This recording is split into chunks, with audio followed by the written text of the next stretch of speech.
2009 Dodge Avenger. We've had this car for almost 2 years now, and surprisingly it's been a pretty good car, but in some ways a little disappointing too. Let's get into it. These cars were made from 2008 through 2014. There was 2 different generations, and they were designed to look like a miniature Dodge Charger. From the crosshair grills, aired-off headlights, body lines, the fender flares, the kick-up on the back door rear window, and again, that squared-off look follows through in the trunk lid, the rear bumper, and the tail lights too. These cars came in 3 different models: an SX, the SXT is the middle line, and the RT was the top dog. There was also 3 different engine options: a 2.4-liter 4-cylinder, which is the base standard engine, and then the 2.7, which is what this car has, which is 189 horsepower. Sounds like a lot, but trust me, it's not. And then the RT came with a 3.7-liter. There was also an all-wheel drive model as well. Otherwise, these are all front-wheel drive cars. Inside, it's actually pretty sporty looking and pretty attractive. However, all the plastics is just hard, cold, nothing really soft touch to it. What's odd is that the driver's seat, you see how that's positioned? It's actually in line with the B-pillar. And then you have this structural swoop right here, and it kind of makes getting in just a little difficult in that you have to almost drop yourself into the driver's seat.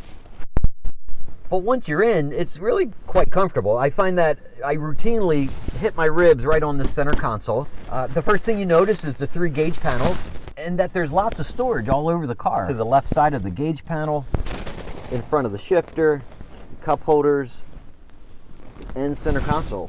Once the parking brake is down, there's 2 buttons underneath the center console, the left and the right. If you hold the left button down, you get full access to the center console. If you hold the right button down, you just get a little storage tray. Kind of crafty. The center console will also slide forward several inches. Some model Avengers had a button down here that gave you heated and cooled cup holders. In the center stalk, you have a pretty kicking sound system. Because the stereo has an aux port right here, my son Nate and I, we added Alexa, and we mounted it low down here using the cigarette lighter to power it. And so now we have all the Bluetooth functionality as well through the stereo. You have your air conditioning and HVAC controls, and below that is your stability control and a bunch of blanks. It's a 4-speed automatic transmission, and I believe the larger engine, the 3.7-liter, got the 6-speed transmission.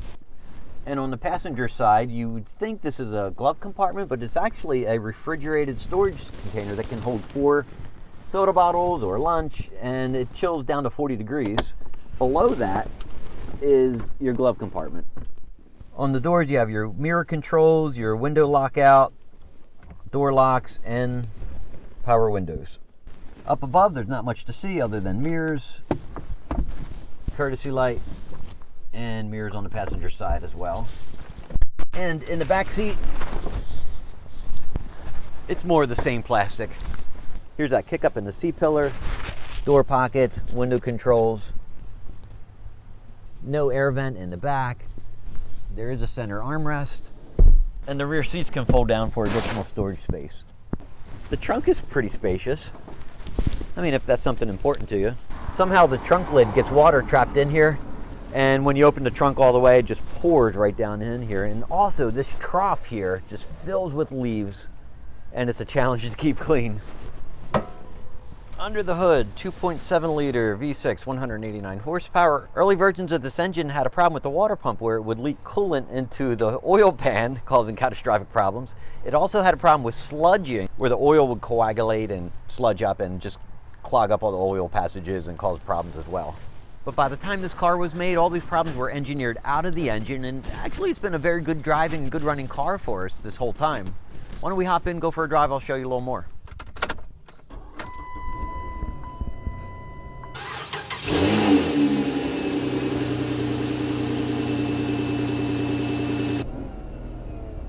With the engine running, you can see the information screen down here, and if you press this button, you can scroll through the different options.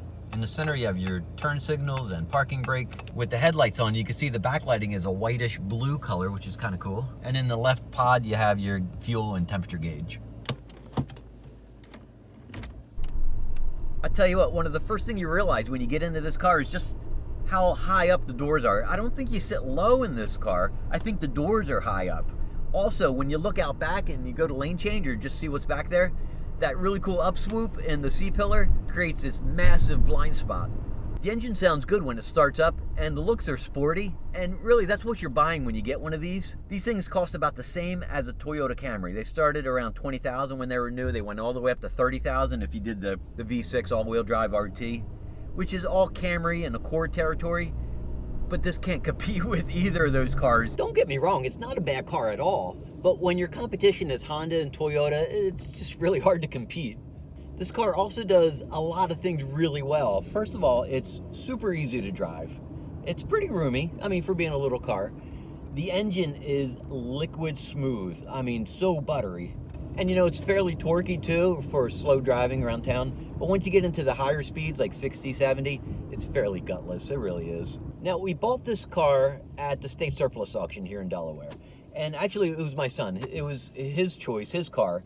I took him with me to the auctions. I was buying Crown Vics at that time for $1,200, $1,300, $1,400 in that range. He went to the auction with me. I thought it would be fun to take him with me. He was interested. He was 15 years old. He was getting into cars. He's not really a car guy, but he knew with his license coming up, he had an opportunity to get a car. And at the auction, they had a lot of Ford Focuses. They had 2 of these Dodge Avengers. Both were silver with similar miles. And this is the one he gravitated to. Now, I left it up to him to go through the whole car, to do an inspection, look at the body panels, look for rust, look for torn seats, listen to the engine, and I was there to help him, to guide him a little bit. But I left it all up to him to decide, to make the decisions. Now, we also came up with what we thought would be the appropriate amount to spend on it, to bid up to. And we came up with $1,200 to bid up for this car, given the miles on it and the condition. And the very next day, after the inspection, when the online bidding was getting ready to close, bidding had jumped up to $900 really quickly on this car. And it already reached our $1,200 max, maybe an hour or so before the bidding ended. But he really wanted this car. He was really passionate about it. I mean, he invested a lot of time and effort into inspecting it and making a decision and comparing it to the other Avenger and looking at the other cars at the auction as well. We ended up upping our bid all the way up to $1,550, which is where we ended up at when the bidding ended, and we won the car for that amount. Now, the cool part about this auction is that there's no added fees, so that $1,550 is exactly what we paid at the end of the day, minus the cost of a certified check and mailing that check over to the auction house. Now, over the time that we've had this car, all we've done is an oil change. The brakes are strong, the engine runs good, there's no leaks from the engine or weird sounds or moans or rattles. It's actually been a very good car, and it's been the car that we've gone to whenever we needed to take a long trip where we needed the mileage. There was a period of time when I was driving into Philadelphia every week, and it's a 30-mile one-way drive, and this is the car that I would take. First, because it was small and nimble, and you can weave in and out of city traffic easily. And secondly, for $1,550, really didn't matter if it got a little ding or a bump in the parking lot or in the city traffic or trying to parallel park either. And so even though the car does a lot of things really well, I mean, it's not perfect. It has some flaws. For instance, when we first picked up the car, I couldn't get heat to come out of the heater core. I took a look at the coolant reservoir and made sure that was topped off. I bled the air out of the coolant system, and that helped a little bit also. So now, instead of no heat, I've got some heat, but it's not hot by any means. Also, between speeds of 40 and 50 miles an hour, light throttle, low loads, I get like a slight slapping noise coming from the transaxle. I don't know if it's the axle or the transmission itself. But once you get on the throttle or off the throttle, it goes away. And once you get above or below 40 and 50 miles an hour, it goes away. It's just that little sweet spot right there that I get a little slapping noise, almost like a loose U-joint would sound like on a rear-wheel drive car. But otherwise, it's been a very good, easy to live with, pleasant to drive car.